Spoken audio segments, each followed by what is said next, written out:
Times news channel देख रहे आप सभी दर्शकों का बहुत बहुत स्वागत है। मैं हूं रमनदीप कौर। इस वक्त की बड़ी खबर आ रही है प्रयागराज से। क्या है पूरा मामला, देखने के लिए बने रहिए हमारे साथ। हाँ, कोरोना ने पहली बार भारत में दस्तक दी तो लोगों को लॉकडाउन जैसी समस्या से भी सामना करना पड़ा। किसी ने लॉकडाउन जैसी समस्या नहीं देखी, मगर लोगों ने लॉकडाउन में एक दूसरे का हाथ थामा और परेशानी से जूझते रहे।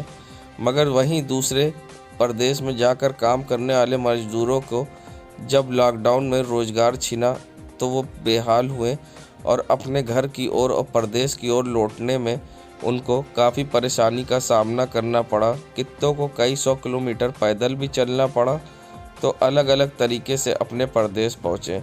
वहीं यूपी सरकार द्वारा लोगों के लिए योजनाएं चलाई गई, जिसमें कहा गया था कि उन्हें स्वरोजगार और रोज़गार मिलेगा, जिससे वो अपने प्रदेश में रह के काम कर सकेंगे। और इसकी जब हमने ज़मीनी हकीकत जाननी चाही तो हमने लोगों से बात की और उनको अपने प्रदेश में आकर किस तरह से रोज़गार मिला और स्वरोजगार या वो किस तरह से आत्मनिर्भर हुए, हमने उनसे बात करी। तो इसकी क्या ज़मीनी हकीकत थी, आइए हम आपको दिखाते हैं एक ग्राउंड रिपोर्ट। लॉकडाउन में बड़े पैमाने पर लोग बेरोजगार हुए और प्रवासी मजदूर अपने शहर और अपने गांव की ओर कूच किया। जहां सरकार ने स्वरोजगार और रोजगार अपने ही शहर गांव में दिलाने के दावे किए, उसकी क्या हकीकत है विपक्ष के आरोपों के बीच में, आइए हम जानते हैं क्या कहना है इन सारे मामलों पर प्रवासी मजदूरों का। हम भैया दिल्ली में थे कोरोना काल में, वहाँ पे हमको कोई काम नहीं, यहाँ आए हैं इलाहाबाद, समझे भैया। यहाँ का श्रम कार्ड भी बनवाए हैं और श्रम कार्ड बनवाने के बावजूद भी हमको कोई काम नहीं मिल रहा, तो बेनिफिट नहीं मिल रहा है भैया। काम धाम मिल जाए आओ क्या, समझे आओ क्या। मैं पहले दिल्ली में ठेकेदार था, वहाँ पर डेली मर्या के हिसाब से काम करता था। यहाँ पर कोरोना की वजह से इलाहाबाद में मैं शिफ्ट हुआ हूँ। इलाहाबाद में मुझे काम नहीं मिल पा रहा है, मैं बेरोजगारी से बहुत ज़्यादा परेशान हूँ। सरकार की तरफ से मुझे आज तक यहाँ पर कोई योजना का लाभ नहीं मिला है, बल्कि यहाँ पर मैंने लेबर कार्ड भी बनवाया है इलाहाबाद प्रयागराज के नाम पर, फिर भी मुझे काम नहीं मिल पा रहा है। माल मिस्त्री ठेकेदार। हम बम्बई में लुपिन कंपनी में काम करते थे। जब कोरोना बढ़ा तो इलाहाबाद चले हैं। सरकार ने वादा किया कि यहाँ काम मिलेगा। हम बहुत परेशान हैं, यहाँ कोई काम मिल ही नहीं रहा है। ननका बम्बई में पहले काम करते थे ईंटा गारा का, और वहाँ कोरोना फैल गया, इसलिए हम लोग भाग आए यहाँ। और यहाँ की सरकार सुविधा देने के बोला था, लेकिन हम लोगों को कोई सुविधा मिल नहीं रहा है, न कोई काम मिल रहा है। हम लोग परेशान हैं एकदम। राम किशोर। आपने सुना क्या कहना है यहाँ के प्रवासी मजदूरों का। अब देखना ये होगा कि विपक्ष के आरोपों के बीच में सरकार की योजनाएं किस हद तक वोटों में तब्दील होगी, ये तो आने वाला वक्त ही बताएगा। साथ सैयद मोहम्मद आमिर, प्रयागराज। कांग्रेस नेता इरशाद उल्लाह ने अब पोस्टर लगाकर सपा पर निशाना साधा और लिखा है, सपा में हाउसफुल। जब कोई तुम्हें मुंह फेर ले और चुनाव में टिकट भी ना दे, तब तुम मेरे पास आना गुरु, मेरा घर खुला है, खुला ही रहेगा तुम्हारे लिए। इस तरह के पोस्टर लगाकर अब कांग्रेस नेता इरशाद उल्लाह ने सपा पर निशाना साधा है। और क्या कुछ कहा है पोस्टर लगाने के बारे में इरशाद उल्लाह ने, आइए सुनाते हैं आपको। हमने एक पोस्टर लगाया है सपा में हाउसफुल। जो लोग समाजवादी में गए हैं, जिनको समाजवादी में मान सम्मान नहीं मिला, जो लोग वहाँ से नाराज़ होकर वापस चले हैं, उन तमाम लोगों के लिए मैंने एक पोस्टर लगाया है, जिसमें पोस्टर के अंदर लिखा हुआ है, जब कोई तुम्हारा हृदय तोड़ दे, यानी दिल तोड़ दे, तब तुम मेरे पास आना गुरु, तुम्हारे लिए दर खुला है, खुला ही रहेगा। और ये पोस्टर लगाने का मकसद मेरा यही था कि जिस तरीके से देश को बचाने के लिए और तमाम लोगों स्थिति और जो स्थितियां चल रही हैं, उसके लिए अगर कांग्रेस में आते हैं, हम तमाम लोगों का स्वागत करते हैं। और तमाम जो लोग भी समाजवादी में गए हुए हैं और उनको मान सम्मान नहीं मिला, उन सब का हम स्वागत करते हैं कि आइए और देश बचाने के लिए इस मुहिम में कांग्रेस का साथ दें और कांग्रेस के लिए लड़ें, देश बचाएं और समाज बचाएं। इरशाद उल्लाह। संगम नगरी प्रयागराज में सपा के नेता सलामत उल्लाह ने प्रयागराज की खराब सड़कों को लेकर अब बीजेपी के मंत्री नंद गोपाल गुप्ता नंदी व महापौर अभिलाषा नंदी गुप्ता पर निशाना साधा है। उन्होंने खराब सड़कों को लेकर क्या कुछ कहा है मंत्री नंदी को लेकर, तो साथ ही महापौर को भी उन्होंने जमकर हमला बोला है और क्या कुछ कहा है, आइए सुनाते हैं आपको सपा नेता सलामतुल्लाह ने। सड़कों पर इतने बड़े बड़े गड्ढे हैं कि महिलाओं की डिलीवरी गाड़ियों में हो जा रही है, रास्ते में डिलीवरी हो जा रही है, जबकि इस प्रयागराज की मेयर अभिलाषा गुप्ता नंदी हैं जो कि गुंडा मंत्री की पत्नी है और इस तरह का दुर्व्यवहार कर रही हैं। वो सत्ता का दुरुपयोग कर रही थी, सत्ता में इतने नशे में चूर हो गई हैं मंत्री और वाइफ हस्बैंड दोनों कि महिलाओं के बारे में नहीं सोच रही। करेली की सारी सड़कें गड्ढे से लिप्त है। आपका मुट्ठीगंज है, बघाड़ा है, कीड़गंज है, बहादुरगंज है, हटिया है, लोगनाथ है, सुलाकी चौराहा है, घंटा घर है, सारे के सारे आप नैनी चले जाइए, गंजिया है, अरैल है, डांडी है, महेवा है, कि कहीं की रोड ऐसी नहीं है जहाँ पे गड्ढे ना हों। महिलाओं को, प्रेग्नेंट महिलाओं को लोग गाड़ी पे लेके आ रहे हैं, रास्ते में डिलीवरी हो जा रही है। बताइए, महिला मेयर होके इस तरह का मतलब जो है पक्षपात का काम कर रही है, कोई विकास नहीं कर रही है और विकास का झूठा ढिंडोरा। बताइए, पकौड़ा तलने से क्या हो जाएगा?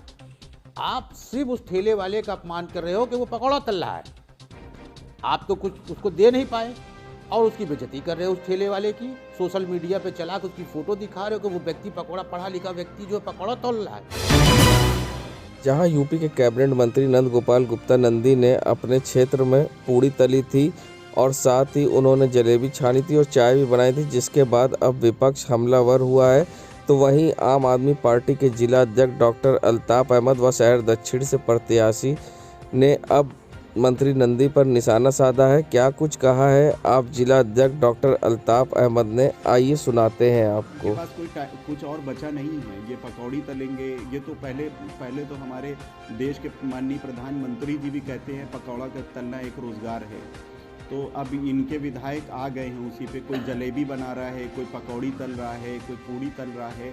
तो ये सब जो है इसी से आप अंदाज़ा लगा लीजिए कि अब ये किस स्तर की राजनीति में आ गए हैं और इनको जो है अब जनता बहुत अच्छे से सबक सिखाने जा रही है। 40 सीट निकालना, ये 400 का तो दावा कर रहे हैं, 40 सीट निकालने यही अपने आप में बहुत बड़ी बात है।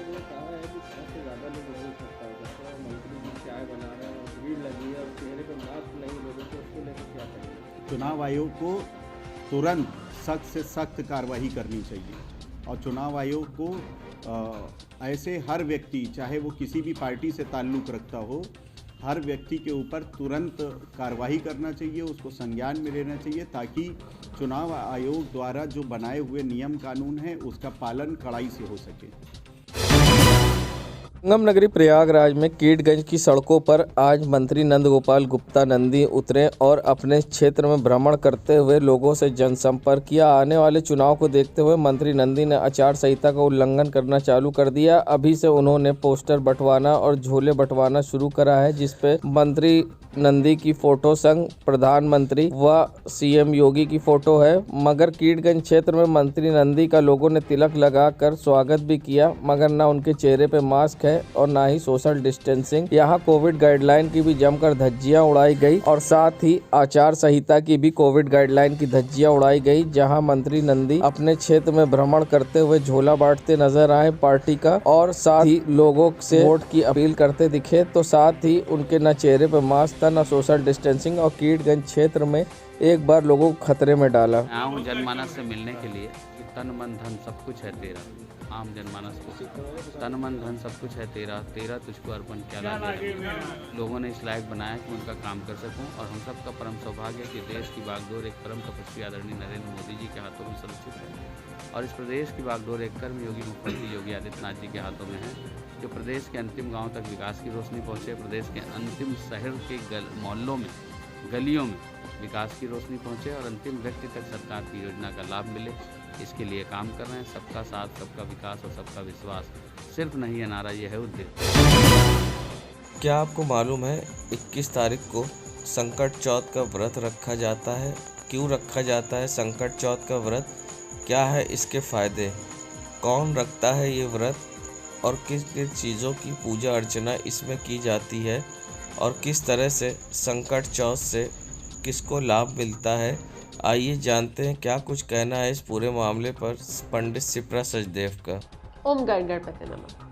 21 जनवरी 2022 को संकट चौथ का व्रत रखा जाएगा। संकट चौथ का व्रत माताएं अपने बच्चों की लाइफ में आने वाली प्रॉब्लम्स यानी कि विघ्न को हरने के लिए विघ्नहर्ता यानी कि गणेश जी से करती हैं। वैसे तो साल में 12 संकट चौथ पड़ती है, परंतु माघ महीने की कृष्ण पक्ष की चतुर्थी तिथि को पड़ने वाली संकट चौथ का अपना महत्व है। इसे तिलकूट चौथ भी कहा जाता है। आज के दिन जो गणेश जी का जो स्वरूप होता है वो भालचंद स्वरूप होता है। भाल मीन मस्तिष्क और चंद्र मीन्स चंद्रमा।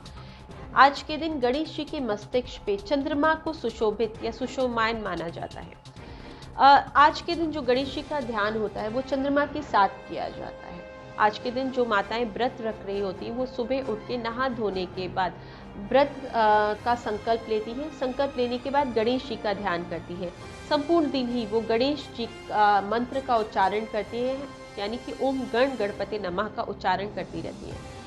नहाने धोने के बाद वो सबसे पहले गणेश जी का ध्यान करती हैं, उनको सिंदूर चढ़ाती हैं, पुष्प अर्पित करती हैं और धूप चढ़ाती हैं। इसके बाद नैवेद्य के रूप में वो एक डोलची लेती है। वो डोलची जो होती है वो बांस की होनी चाहिए। उस डोलची में जो है तिल के लड्डू होने चाहिए, अमरूद होना चाहिए, घी होना चाहिए, गुड़ होना चाहिए और इसको एक लाल कपड़े से ढक देना चाहिए। उसके बाद एक जल का लोटा गणेश जी के चरणों में रख देना चाहिए। गणेश जी के साथ माँ का ध्यान अवश्य करना चाहिए, चाहे लक्ष्मी जी का ध्यान करिए चाहे दुर्गा माँ का ध्यान करिए, परंतु गणेश जी के साथ माँ के स्वरूप को ज़रूर बिठाना चाहिए। इसके बाद संपूर्ण दिन व्रत रखना चाहिए। गणेश जी का मंत्र का उच्चारण दिन भर करते रहना चाहिए। शाम के वक्त चंद्रमा को अर्घ देने के बाद इस व्रत का उद्यापन किया जाता है। उद्यापन के पहले जो ये नैवेद्य बनाया जाता है, जिस बच्चे के लिए आप ये व्रत रख रही हैं या जिन बच्चों के लिए आप रख रही हैं, उनको नैवेद्य जो है लड्डू को तोड़ देना चाहिए और आपस में सारे भाई बहनों को उसको बांट देना चाहिए। ऐसा करने से मान्यता है कि भाई बहनों के बीच में आपस में प्रेम बना रहता है। और जल को अर्पण करने के बाद इस व्रत का उद्यापन कर लेना चाहिए। आज के दिन पूजा करने से घर में सुख, समृद्धि और प्रॉस्पेरिटी आती है, क्योंकि जो गणेश जी होते हैं वो बुद्धि के देवता हैं, धन के देवता हैं और एक सामंजस्य बिठाने वाले देवता हैं। रिद्धि सिद्धि के देवता कहा जाता है, विघ्न को हरने वाले देवता कहा जाता है। तो गणेश जी की अगर हम दिल से ध्यान करते हैं तो उनका आशीर्वाद हमें प्राप्त होता है। ऊपर वाले की कृपा दृष्टि आप पे बरसती रहे। इन्हीं शुभकामनाओं के साथ मैं पंडित शिप्रा सचदेव आपसे विदा लेती हूँ। ओम नमः शिवाय। शिव जी सदा सरकार लाख बड़े बड़े दावे कर ले मगर उससे ज़्यादा बड़े बड़े सड़क पर गड्ढे हैं। ये नज़ारा है नूरुल्लाह रोड से करेला बाग की ओर जाने वाली सड़क का, जहां सरकार के वादे से ज़्यादा बड़े यहां के गड्ढे हैं और आप देख सकते हैं यहां पर आने जाने वाले लोगों को परेशानी का सामना करना पड़ता है। सबसे बड़ी बात यहाँ पर स्ट्रीट लाइट भी नहीं है। जब तक दुकानें खुली होती है, रोशनी होती है, उसके बाद इन्हीं गड्ढों से लोग दुर्घटनाग्रस्त होते हैं और जिम्मेदार बेफिक्र हैं। बता दें मंत्री नंदी का क्षेत्र है, यहाँ 5 साल बाद भी विकास नहीं हुआ और सड़क पर बड़े बड़े गड्ढे हैं और इन्हीं गड्ढों से लोगों को गुजरना पड़ता है। साथ ही उनको दुर्घटनाग्रस्त भी होते हैं, मगर जिम्मेदारों की लापरवाही से आज तक ये सड़कें गड्ढा मुक्त नहीं हो पाई, जिससे आने जाने वाले रोज़ यहाँ दुर्घटनाग्रस्त होते हैं।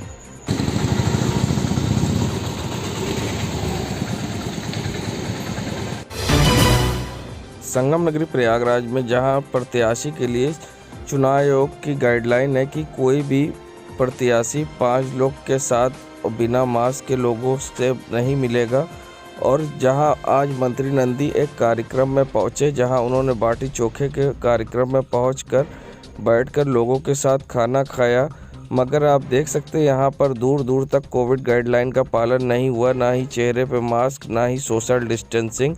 मंत्री जी भी बाटी चोखा खाने में व्यस्त दिखाई दिए और शायद लोगों को बताना भूल गए, क्योंकि जिम्मेदार होते हुए भी उन्होंने भी कोविड गाइडलाइन का पालन नहीं करा और जमकर यहाँ कोविड गाइडलाइन की धज्जियाँ उड़ती रही और चुपचाप मंत्री जी भी बाटी चोखे का लुत्फ़ उठाते रहे। और चुनावी प्रचार में अब लोगों को लुभाने के लिए मंत्री जी जगह जगह जा रहे हैं और देर रात तक उन्होंने भ्रमण किया और लोगों के साथ फोटो खिंचाई। न चेहरे पे मास्क था, न सोशल डिस्टेंसिंग। यूपी के विधानसभा चुनाव शुरू होते ही सहमात का खेल जारी है। वहीं आज सपा मुखिया मुलायम सिंह यादव की बहू अपर्णा यादव ने भाजपा की सदस्यता लेकर सियासी खेमे में खलबली मचा दी है। वहीं प्रयागराज में भाजपा प्रवक्ता और उत्तर प्रदेश के मंत्री सिद्धार्थनाथ सिंह ने कहा, बीजेपी में शामिल होने पर अपर्णा यादव का स्वागत है। उन्होंने कहा कि अपर्णा यादव के पार्टी में शामिल होने से पार्टी को मजबूती मिलेगी। बातचीत के दौरान मंत्री सिद्धार्थनाथ सिंह ने कहा कि अपर्णा यादव पार्टी में शामिल हुई है। पार्टी के आला कमान तय करेंगे कि अपर्णा चुनाव लड़ेंगी या नहीं, और अगर चुनाव मैदान में उतरना भी होगा तो ये पार्टी तय करेगी। वो हमारी पार्टी में आई हैं और ज्वाइन किया है, उनका स्वागत करता हूँ, अभिनंदन करता हूँ। और मैं व्यक्तिगत भी जानता हूँ और अनेक बार उनसे मेरी भेंट हुई है, बातचीत हुई है। और जो उनकी सोच है, एक राष्ट्रवादी सोच है जो भारतीय जनता पार्टी के है। और उनके अंदर मैं ये कहूँगा कि वो आदरणीय प्रधानमंत्री जी को अपना आदर्श मानते हैं और प्रधानमंत्री जी के जितनी भी योजनाएं हैं उसको किस प्रकार से ज़मीन पे उतारें, उसके अंदर भी वो बहुत सोचती रहती हैं और बातचीत करती हैं। और मुख्यमंत्री जी को भी अब उत्तर प्रदेश का एक प्रकार से वो बहुत काबिल और एक सही लीडर उत्तर प्रदेश का आज के कार्यकाल में वो मानती हैं।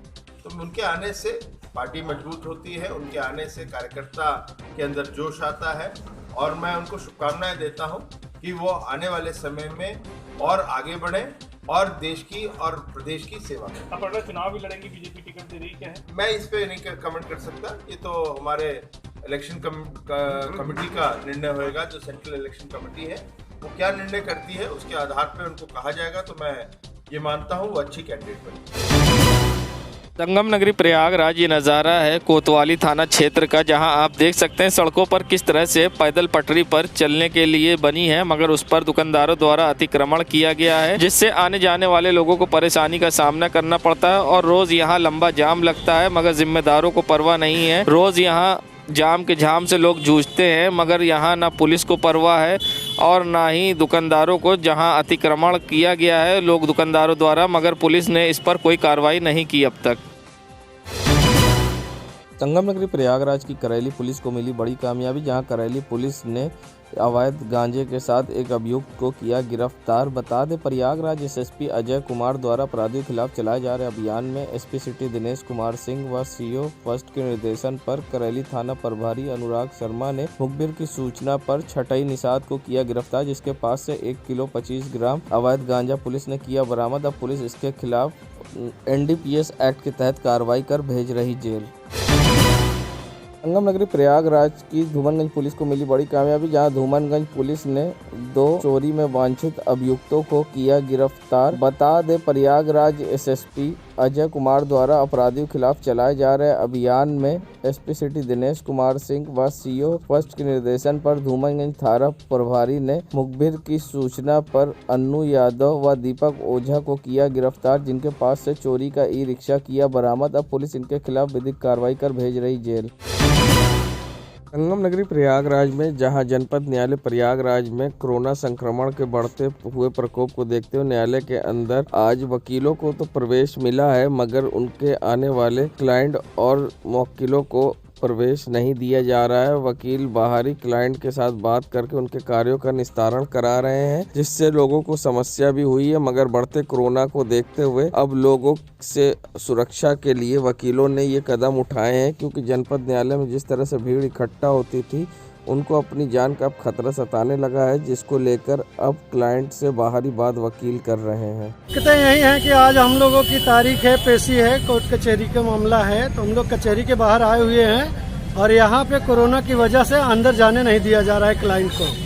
सभी वकील जितने भी हैं उनको अंदर लिया जा रहा है, पर क्लाइंट जितने भी हैं वो सब बाहर परेशान हैं और किसी को भी अंदर नहीं जाने दिया जा रहा है। क्या शुभ नाम है आपका? जी, रंजीत यादव। देश दुनिया की खबरों के लिए world media times news channel को सब्सक्राइब करें।